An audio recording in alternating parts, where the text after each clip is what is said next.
Maria, what is that child doing here? This is a board meeting about our company's survival, not some daycare center where you bring your kids.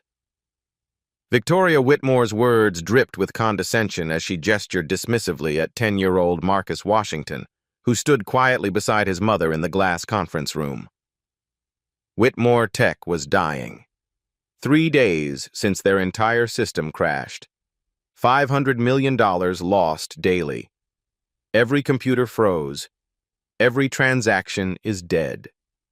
Victoria had hired the best. MIT graduates, Silicon Valley legends, cybersecurity experts charging $10,000 per hour.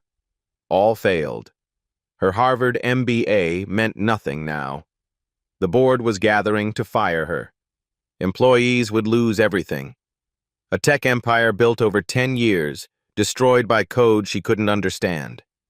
But salvation sometimes wears the most unexpected face. Have you ever dismissed someone as completely useless, only to discover they held the key to everything you needed? The crisis had started 72 hours ago when every screen at Whitmore Tech went black simultaneously. Not a gradual slowdown, not a partial outage, complete digital death. Victoria built this company from nothing. Started in her garage 12 years ago, now employing over 3,000 people across 15 countries. Her proprietary cloud platform powered everything from banking systems to hospital networks. When Whitmore Tech died, pieces of the digital world died with it. The financial bleeding was catastrophic. $500 million per day in lost revenue, penalty fees for breached contracts, lawsuits already being filed. The stock had crashed 80% in 3 days. But money wasn't even the worst part. Patient records locked in hospitals, banking transactions frozen mid-transfer, small businesses unable to process payments, real people suffering because her systems failed. Victoria had called in every favor, hired every expert. The response team filled her conference room like a war council. Dr. James Carter, former Apple security chief, now charges $50,000 per day. Sarah Martinez, the MIT professor who'd written the book on system recovery.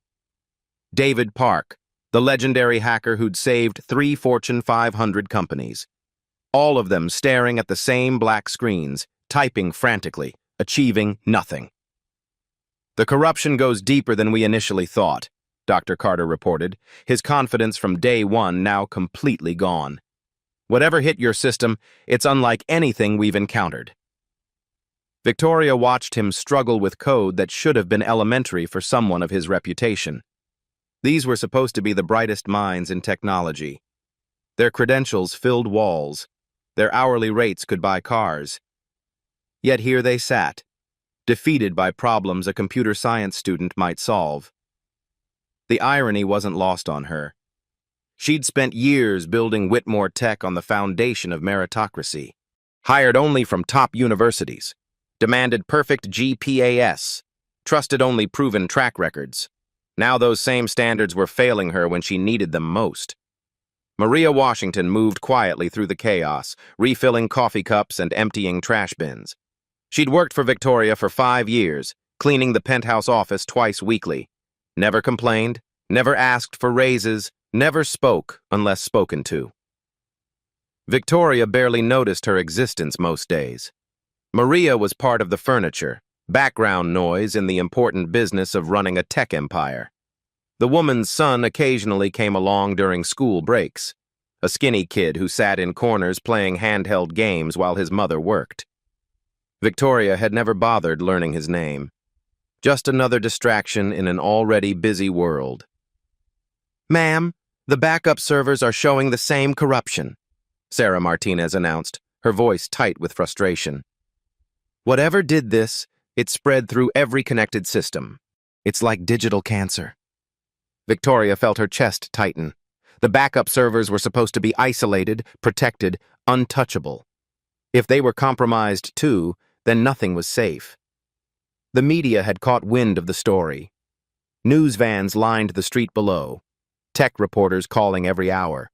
Competitors circling like vultures, ready to steal clients the moment Whitmore Tech officially died. Her phone buzzed constantly. Board members demanded answers she didn't have. Clients threatening lawsuits. Investors asking if their money was gone forever.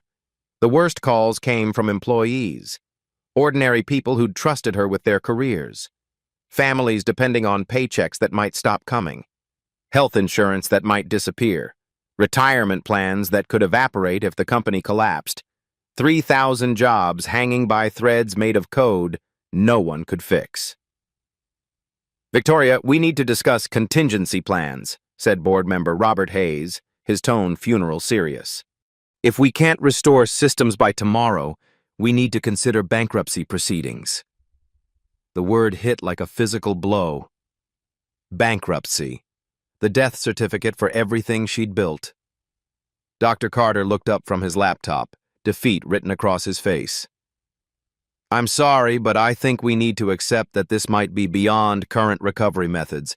The damage is too extensive." Victoria stared at the black screens surrounding her. Thousands of hours of code, millions of lines of programming, years of innovation. All of it was reduced to digital graveyards. She'd hired the best minds money could buy, and they were telling her it was hopeless. But what happens when the experts admit they don't have the answers? When credentials and experience hit their limits? When the impossible becomes the only option left? The silence in the conference room felt like a funeral. Dr. Carter closed his laptop with a defeated click. Sarah Martinez shook her head at her tablet. David Park just stared at the ceiling like he was questioning his entire career.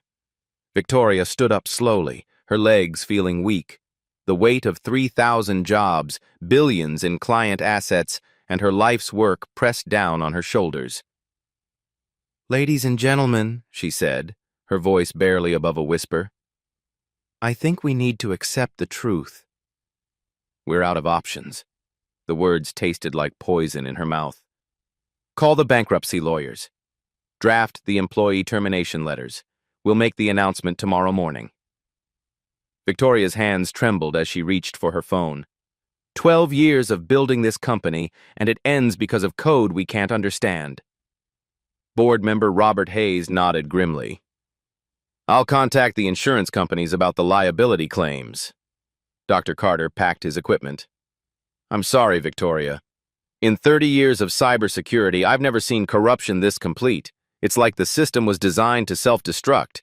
That's when a small voice cut through the despair. "Excuse me, can I look at the computer?" Every head turned. Marcus Washington stood in the corner where his mother had tried to make him invisible. The 10-year-old boy stepped forward, his eyes fixed on the dead screens with genuine curiosity. Victoria blinked. She'd completely forgotten the child was still there. "What did you say?" she asked, certain she'd misheard. "The computer screens," Marcus repeated, pointing at the wall of black monitors. "Can I see what's wrong with them?" The room erupted in uncomfortable laughter. Dr. Carter chuckled and shook his head. Sarah Martinez smiled like she'd just heard a cute joke. "Kid, these are enterprise-level systems," David Park said condescendingly. "This isn't a Nintendo game." Victoria felt a spike of irritation. The last thing she needed was some child playing pretend computer expert while her company died. "Marcus, honey, come here," Maria whispered urgently, reaching for her son's arm. "These people are very busy." But Marcus didn't move.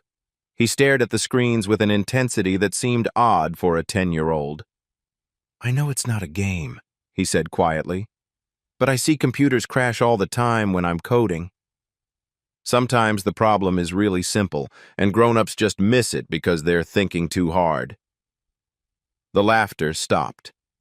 Victoria studied the boy's face. There was something in his eyes. Not the playful curiosity of childhood, but the focused attention of someone who actually understood what he was looking at. "You code?" Dr. Carter asked, his tone shifting from amusement to mild interest. "Yeah. I learned from YouTube. I make little programs and games." Marcus glanced at his mother nervously. "Mom doesn't know how much time I spend on it." Maria looked mortified. "Marcus, stop bothering these people. They have important work." "Wait." Victoria held up her hand. Something desperate was stirring in her chest. Maybe it was delirium from 3 days without sleep. Maybe it was the madness of a drowning person grabbing any rope. But what did she have to lose? "You think you might see something our experts missed?" she asked. Marcus nodded seriously. "Maybe." "Can I try?" Dr. Carter started to object, but Victoria cut him off. 5 minutes. Give him 5 minutes to look." The boy walked toward the main computer terminal with the confidence of someone who belonged there. But could a 10-year-old really succeed where MIT graduates had failed? And what would it mean if he did? Marcus approached the main terminal like he was walking up to meet a friend. While the adults watched with a mixture of curiosity and skepticism, he pulled up a chair and sat down in front of the black screen that had defeated the best minds in technology. "Can you show me the error logs?" he asked, his small fingers already moving across the keyboard with surprising familiarity. Dr. Carter reluctantly pulled up the diagnostic screens. Thousands of lines of red error messages cascaded down the monitor like digital blood. The site had been giving the experts headaches for 3 days. Marcus studied the code for exactly 37 seconds. Then he pointed to a single line buried deep in the chaos. "There," he said simply. "That's wrong." Sarah Martinez leaned forward, squinting at the screen. "What's wrong with it?" "That's standard syntax." "No, it's not." Marcus's voice carried the patient tone of a teacher explaining something obvious. "You have a semicolon there, but you need a colon. See? The function is trying to define a variable, not end a statement." The room went dead silent. Dr. Carter stared at the line of code Marcus was pointing to. His face went through several expressions: confusion, disbelief, then growing horror as he realized what he was seeing. That's a syntax error," he whispered. "A basic, fundamental syntax error." "But we checked the syntax," David Park protested, pulling out his laptop. "We ran automated checks, manual reviews." "You checked the new code," Marcus interrupted politely. "But this error is in the old foundation code, the part that's been working for years. When the system got overloaded 3 days ago, it tried to access this old function and—" He gestured at the screens around them. "Everything crashed because of a missing colon?" Victoria felt like someone had punched her in the stomach. "Are you telling me that my entire company almost died because of punctuation?" Marcus nodded seriously. "It happens a lot. When I'm making games, sometimes I spend hours looking for bugs in complicated stuff, and then I find out I just forgot a comma somewhere simple." Dr. Carter's hands shook as he made the correction. 1 character, changing a semicolon to a colon. 30 years of cybersecurity experience, and he'd been defeated by the digital equivalent of a typo. "Initializing system restart," the computer announced in a cheerful voice that sounded almost mocking after 3 days of silence. Screens began flickering to life throughout the room. Data streams started flowing. Error messages disappeared one by one, replaced by the familiar blue glow of functioning systems. Within minutes, Whitmore Tech was breathing again. "System restored," Sarah Martinez read from her tablet, her voice hollow with disbelief. "All primary functions online. Database integrity intact." Victoria stared at Marcus, who was now swinging his legs from the chair like any normal 10-year-old. "How did you see that when they couldn't?" "I guess because I'm used to making mistakes," Marcus said with a shy smile. "When you're learning to code from YouTube, you mess up a lot. So you get really good at finding the simple stuff that breaks everything." Dr. Carter stood frozen, staring at his laptop screen showing system after system coming back online. His reputation, his decades of experience, his $50,000 daily rate, all humbled by a child who learned programming from free internet videos. "The corruption patterns we were seeing," David Park said slowly, "they weren't corruption at all. They were cascade failures from this one syntax error propagating through the entire network." "Like dominoes," Marcus added helpfully. One falls the wrong way, and they all fall. Victoria felt a strange mixture of relief and embarrassment flooding through her. 3 days of panic. Millions in consultant fees. The best experts money could buy. And the solution had been sitting in her conference room the entire time, wearing a Pokemon t-shirt and sneakers with untied laces. But her relief was short-lived. As the systems came online, new alerts began flashing on the monitors. "Wait," Marcus said, his smile fading as he studied the scrolling data. "There's something else wrong." The adults tensed. "What do you mean?" Victoria asked.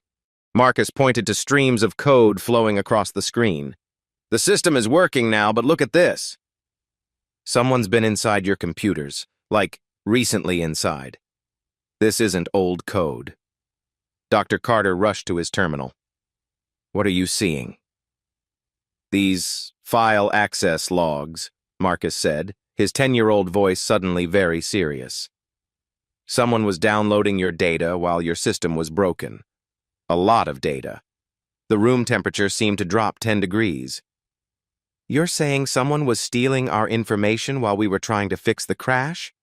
Victoria's voice was barely controlled. Marcus nodded gravely. "And I think they're still here." As if summoned by his words, new error messages began appearing on screens throughout the room.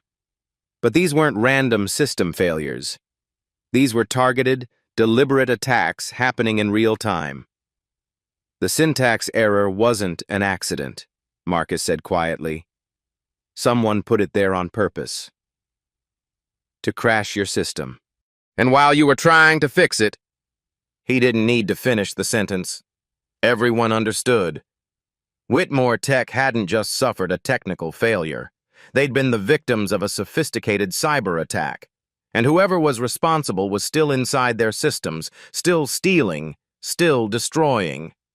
The experts who'd spent 3 days failing to find a simple punctuation error now faced a much more dangerous opponent. But they weren't alone anymore. Could a 10-year-old who learned coding from YouTube really help them catch a professional cybercriminal? And what would happen when the attacker realized they'd been discovered? The celebration lasted exactly 47 seconds. Marcus watched streams of data flowing across multiple monitors, his young face growing more concerned by the minute. "The person who's stealing your stuff is really good," he said quietly. "They're taking everything. Customer files, money records, secret company plans." Victoria's relief vanished like smoke. "How much have they taken?" "A lot."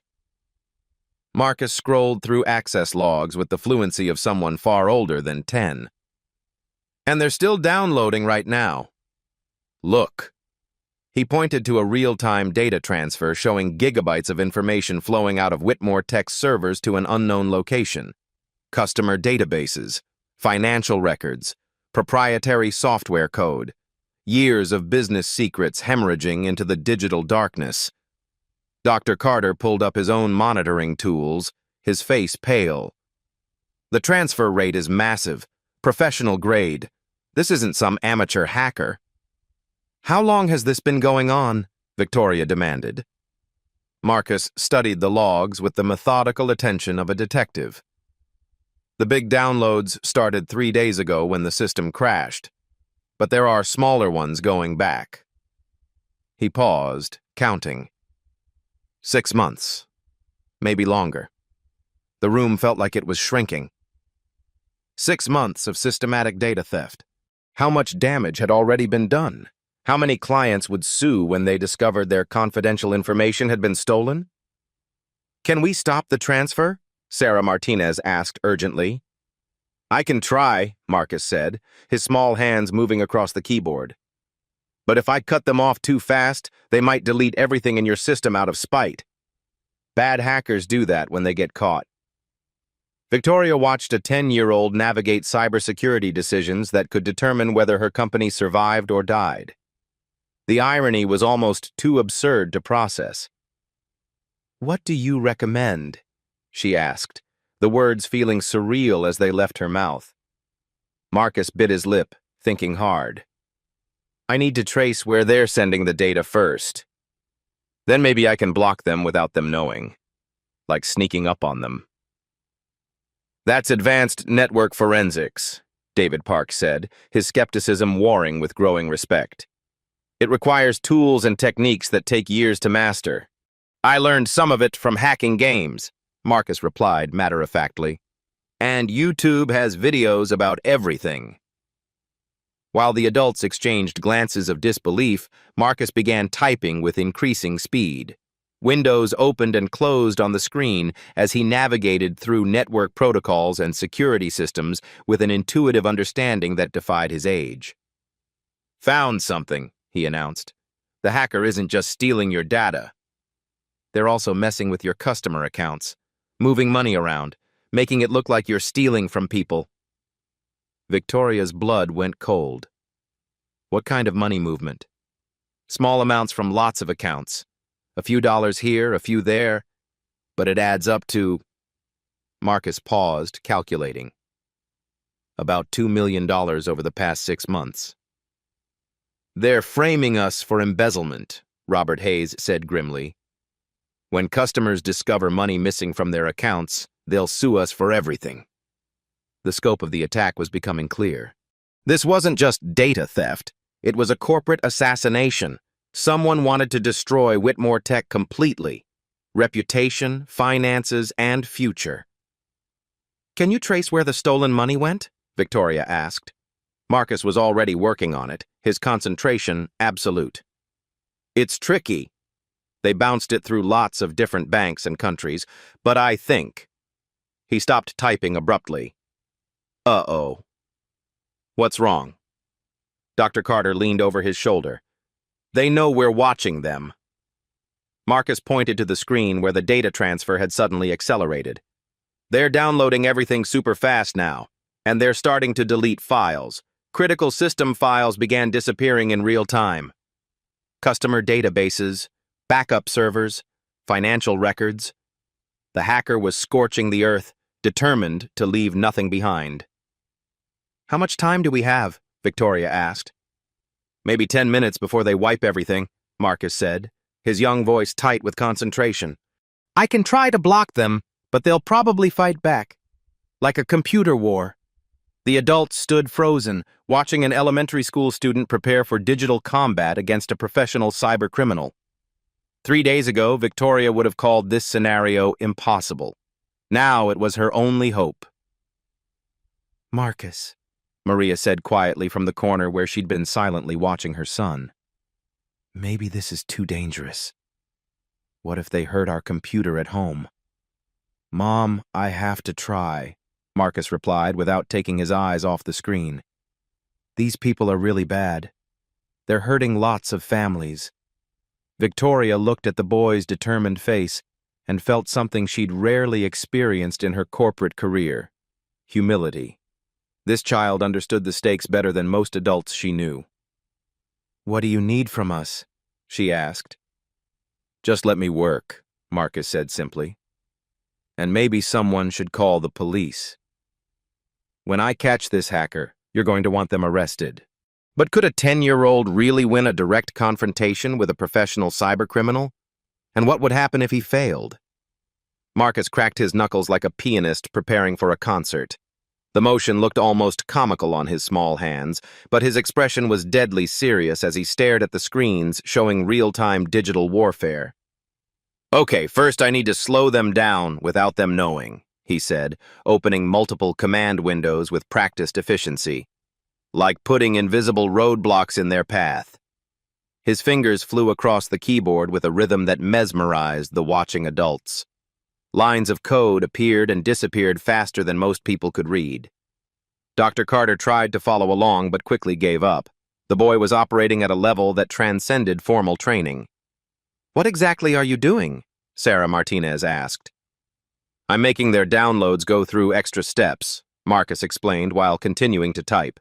Like making them walk through a really long hallway instead of taking the elevator. They won't notice right away, but it'll buy us time. Within minutes, the data transfer rate dropped by 60%. The hacker continued stealing files, unaware that their connection had been deliberately throttled by a 10-year-old.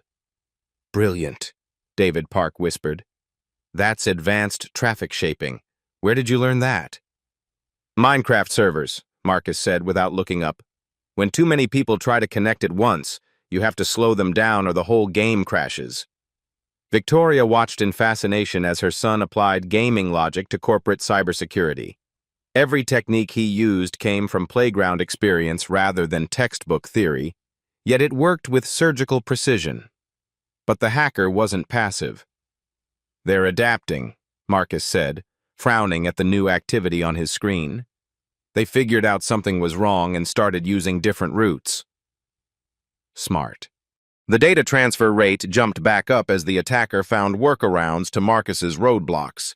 Files began disappearing even faster than before. How much time did we buy? Victoria asked. Maybe 5 more minutes, but now I know more about how they think. Marcus opened a new set of programs.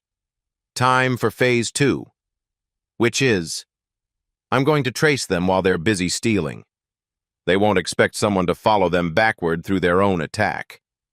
Marcus's young face lit up with the thrill of the hunt. It's like hide and seek, but with computers.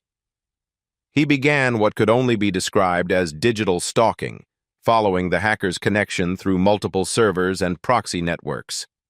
Each jump revealed another layer of the attacker's defenses, like peeling an onion made of code.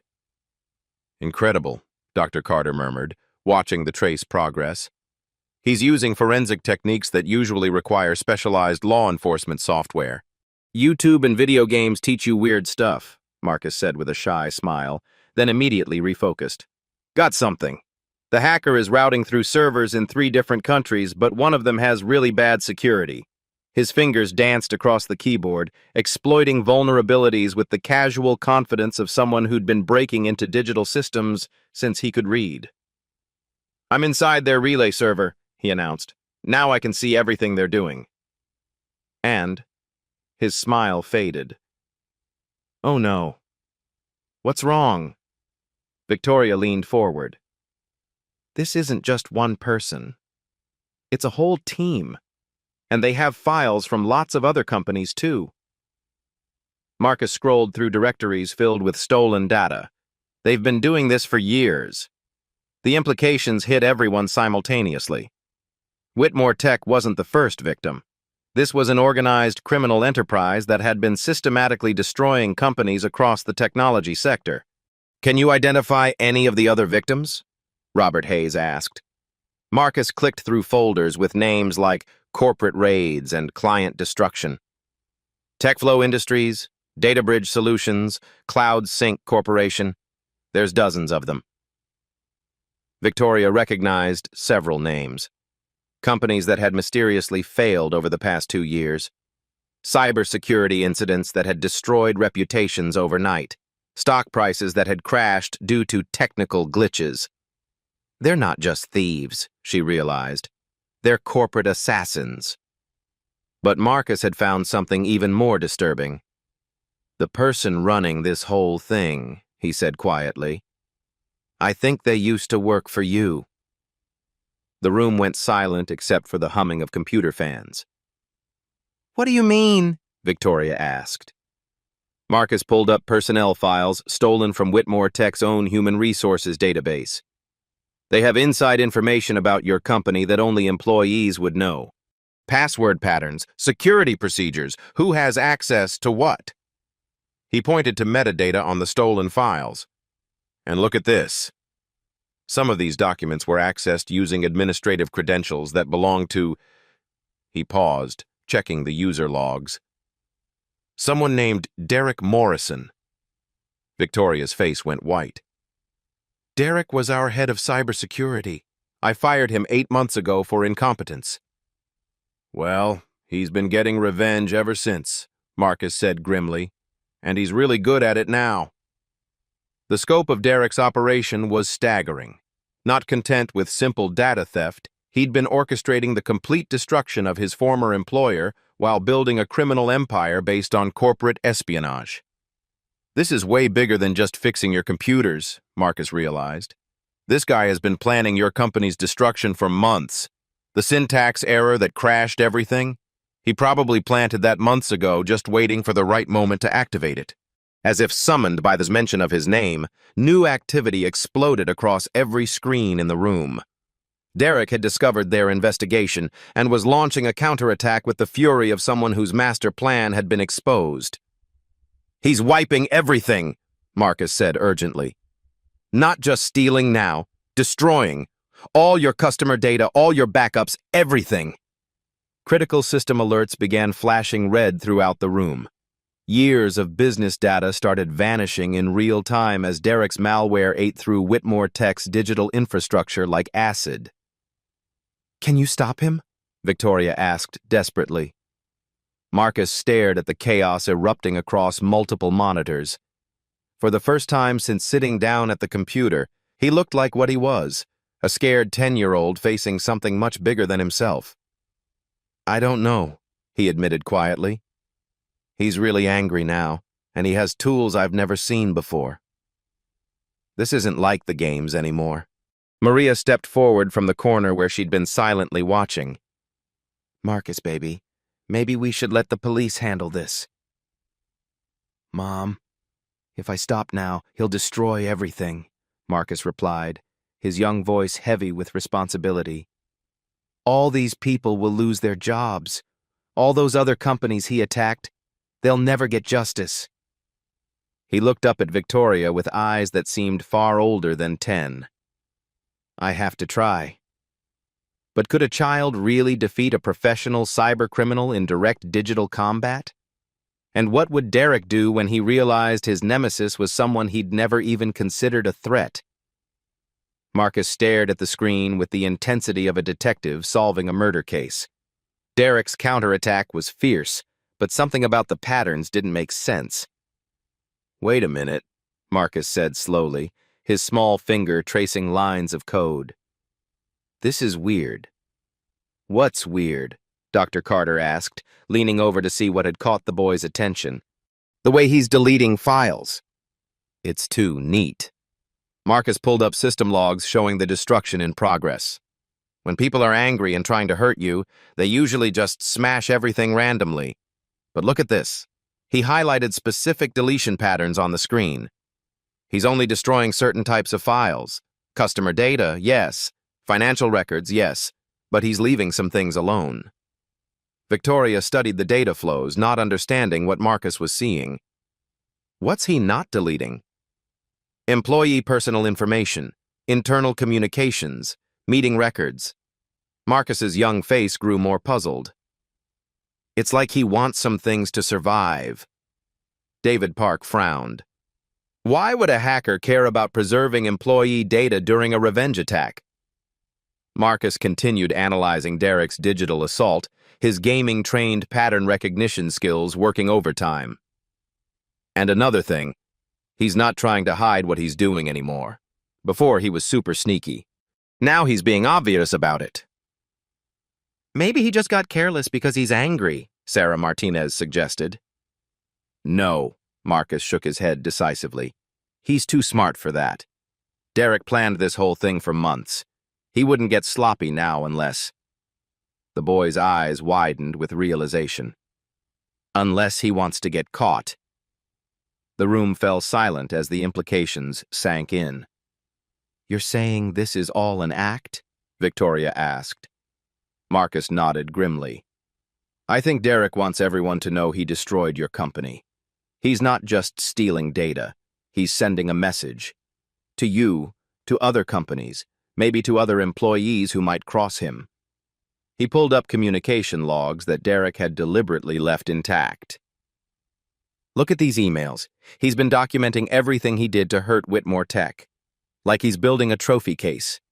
Victoria felt a chill run down her spine. "He wants other companies to know what happens when they fire him." "Exactly. And that means—" Marcus paused, his 10-year-old mind working through the terrifying logic. "This isn't just about revenge anymore. He's advertising his services, showing potential clients what he can do." "Corporate terrorism for hire," Robert Hayes said quietly. Marcus looked up from the screen with the grave expression of someone far older than his years.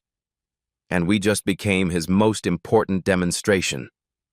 But if Derek wanted to be caught, what was his real endgame? And how do you fight an enemy who's already planning his next move? The screens around the room suddenly exploded with malicious code. Derek had abandoned all pretense of stealth and launched a full-scale digital assault that made his previous attacks look like gentle pranks. "He's not just deleting files anymore," Marcus said, his young voice tight with worry.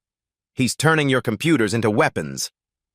Every monitor displayed the same message in blood-red text. "Whitmore Tech dies today. Derek Morrison sends his regards." But worse than the taunting message was what came next.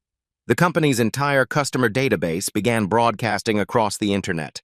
Names, addresses, credit card information, social security numbers, millions of people's private data flooding onto public websites for everyone to see. "He's doxing our entire customer base," Victoria said in horror. "The lawsuits alone will destroy us even if we fix everything else." Marcus frantically tried to stop the data breach, his small fingers flying across the keyboard with desperate speed. But for every attack vector he blocked, Derek opened 2 more. "I can't keep up," Marcus admitted, sweat beading on his forehead despite the air-conditioned room. "He's using automated tools to attack from hundreds of different places at once. It's like fighting an army by yourself." Dr. Carter attempted to help, but his traditional cybersecurity methods were useless against Derek's unconventional assault. "This isn't standard hacking," he said helplessly. "This is digital terrorism." The attacks escalated beyond anything anyone had imagined possible. Derek began targeting other companies that did business with Whitmore Tech, spreading the destruction like a contagious disease. Banking partners, software vendors, client companies, all of them received the same treatment: data theft, system crashes, public humiliation. "He's trying to make sure no one will ever work with us again," Victoria realized. "Even if we survive this, we'll be toxic in the industry." Marcus stared at screens filled with cascading system failures, his usual confidence cracking for the first time.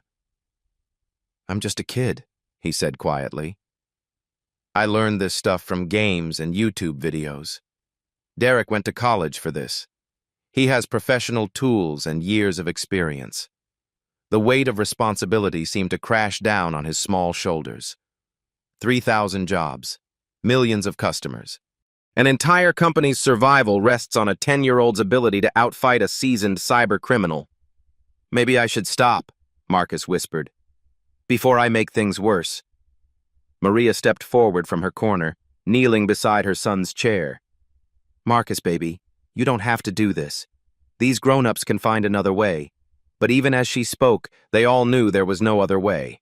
The traditional experts had failed completely. The boy was their only hope, and he was losing. Derek seemed to sense Marcus's moment of doubt, because his attacks intensified even further. Company servers began physically overheating from the strain. Fire alarms started triggering throughout the building. The digital assault was becoming a real-world emergency. "System integrity failing," the computer announced in its maddeningly calm voice. "Critical infrastructure compromised. Recommend immediate evacuation." Victoria looked around the room at her team of expensive experts, all of them rendered useless by a problem they couldn't solve. Then she looked at Marcus, a scared little boy who'd tried his best against impossible odds. "It's okay," she told him gently. "You did more than anyone could have asked. No one will blame you for—" "Wait." Marcus suddenly sat up straighter, wiping his eyes. "Derek made a mistake." "What kind of mistake?" Victoria asked. Marcus pointed to the chaos on his screen with renewed focus. "He's so busy attacking everything at once that he forgot the most important rule of hacking." The boy's voice grew stronger. "Never leave your back door open when you're fighting someone." A spark of hope flickered in the room. "While he's busy destroying your stuff, he's not protecting his own systems." Marcus's fingers moved toward the keyboard with new determination. "And I know exactly where he's hiding." But did a 10-year-old really have one more trick left? And would it be enough to stop a professional cybercriminal bent on total destruction? Marcus took a deep breath and cracked his knuckles one more time. The gesture no longer looked childish. It looked like a warrior preparing for battle. Derek thinks he's safe because he's attacking from so many different places, Marcus said, his young voice steady with newfound confidence. But that's actually his weakness. He has to control all those attacks from somewhere central. His fingers began moving across the keyboard with a precision that defied his age. While Derek's automated weapons continued their assault on Whitmore Tech's systems, Marcus quietly began his counterattack. I'm going to trace his command signals backward, he explained while typing. Like following footprints in the snow, but with computer code. Dr. Carter watched in amazement as Marcus navigated through layers of digital deception that would have taken professional hackers hours to unravel. How are you doing that so fast? Video games taught me to think in 3D, Marcus replied matter-of-factly. Derek is hiding his real location behind fake servers, but I can see the pattern. It's like a maze, and I'm really good at mazes. Within minutes, Marcus had traced Derek's attacks to their source, a server farm in downtown Miami that Derek was using as his command center. Found him, Marcus announced. Now for the fun part. Instead of trying to block Derek's attacks, Marcus did something unexpected. He began redirecting them. What are you doing? Victoria asked as she watched code flowing across the screen in patterns she couldn't understand. Derek is using your own servers to attack other companies, Marcus explained while his fingers danced across the keys. But computer attacks work both ways. If I can flip his weapons around. The effect was immediate and devastating. Derek's automated assault tools, designed to destroy Whitmore Tech's data, suddenly turned on their creator. His command servers began experiencing the same crashes, deletions, and system failures he'd been inflicting on his victims. You're using his own weapons against him, David Park said in wonder. Exactly. He taught his programs to be really good at breaking computers, so I'm letting them practice on his computer instead. But Derek wasn't helpless. Within moments, he'd realized what was happening and began fighting back directly. The screens filled with a real-time digital duel as professional cybercriminal met 10-year-old prodigy in direct combat. Derek tried to regain control of his attack tools. Marcus deflected every attempt and sent more of Derek's own malware back at him. Derek opened new attack vectors. Marcus closed them and opened counterattacks. Derek deployed advanced encryption to protect his systems. Marcus cracked it using techniques he'd learned from puzzle games. This is incredible, Sarah Martinez whispered.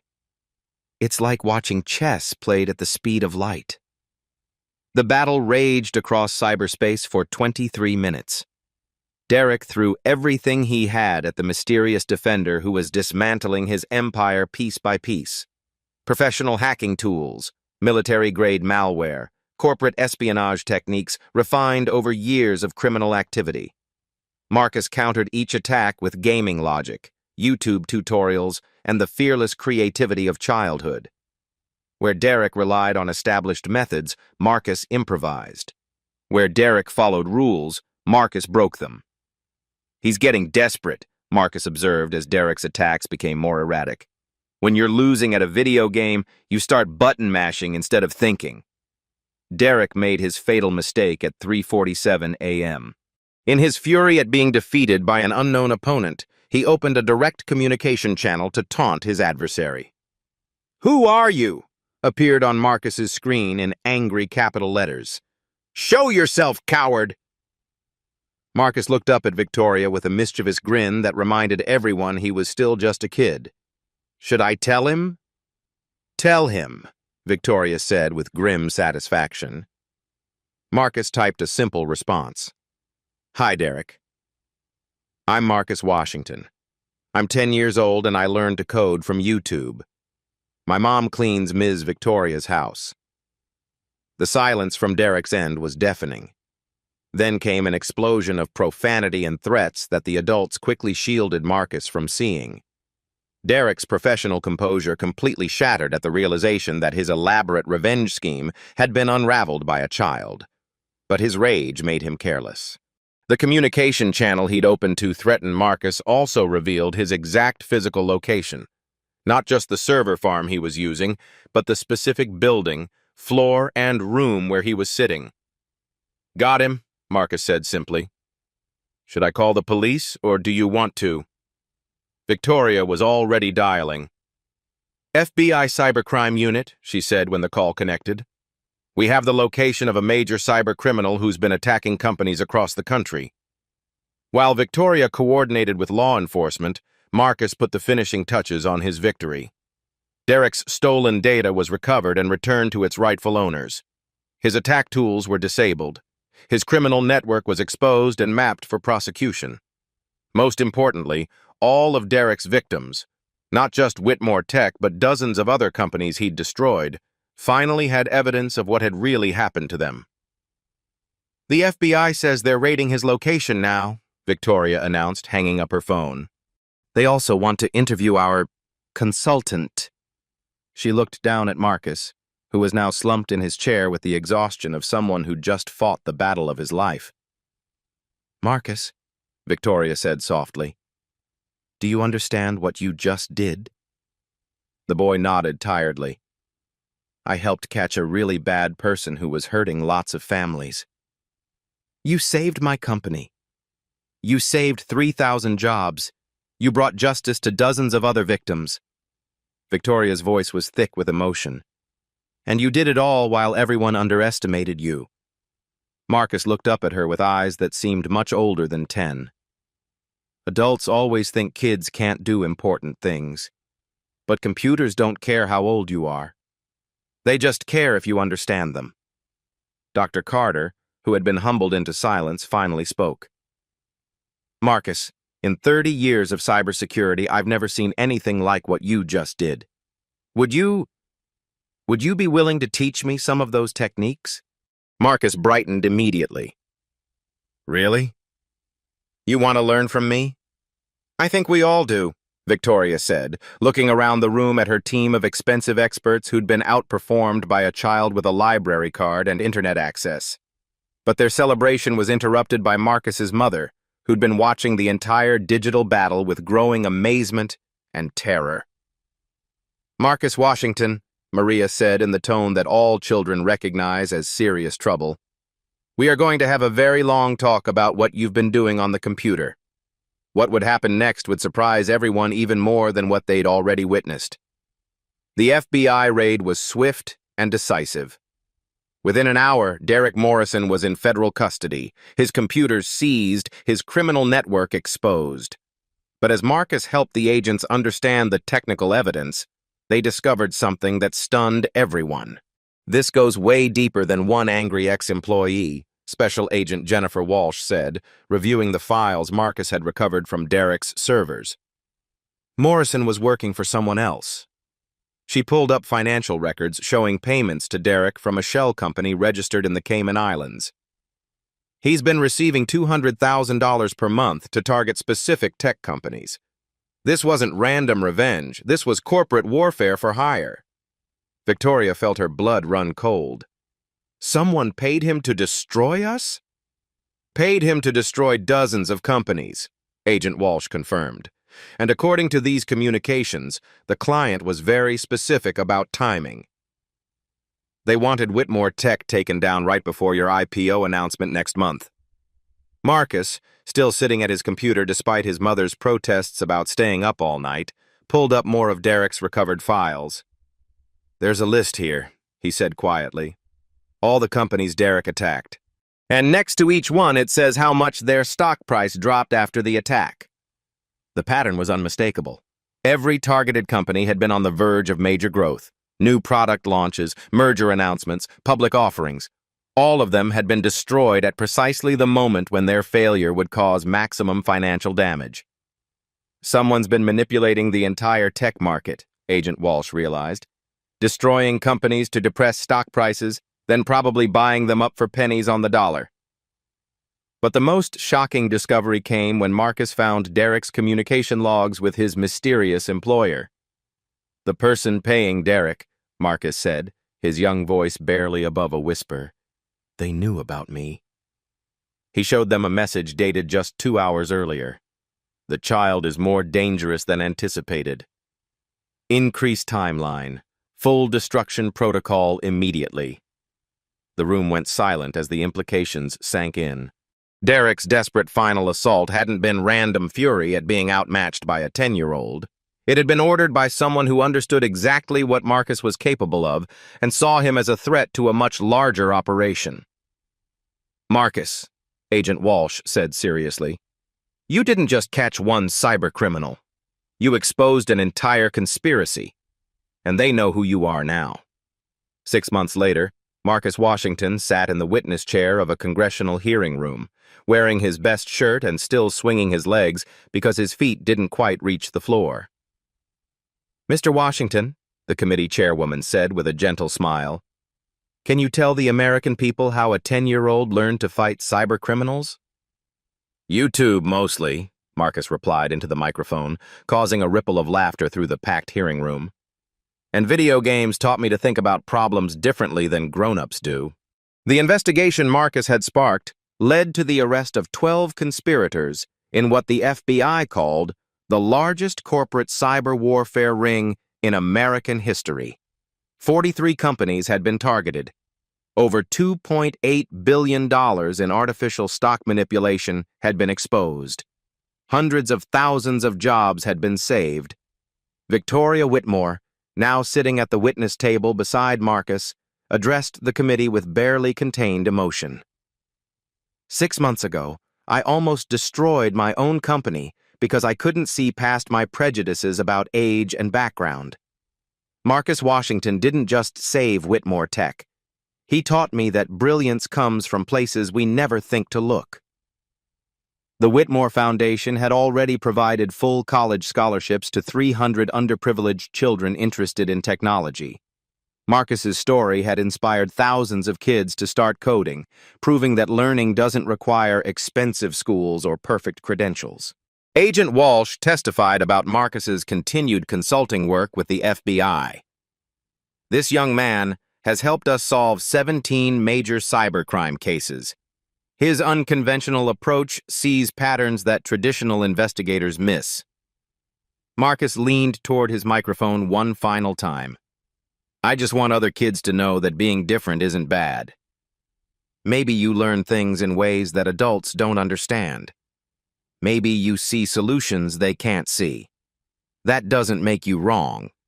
That makes you special." The little boy who'd once been dismissed as irrelevant had changed an industry, exposed corruption, and proved that genius recognizes no boundaries.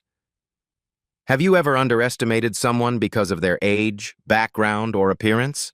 Share this story if you believe talent deserves recognition regardless of where it comes from. Comment below about a time when someone surprised you with their abilities.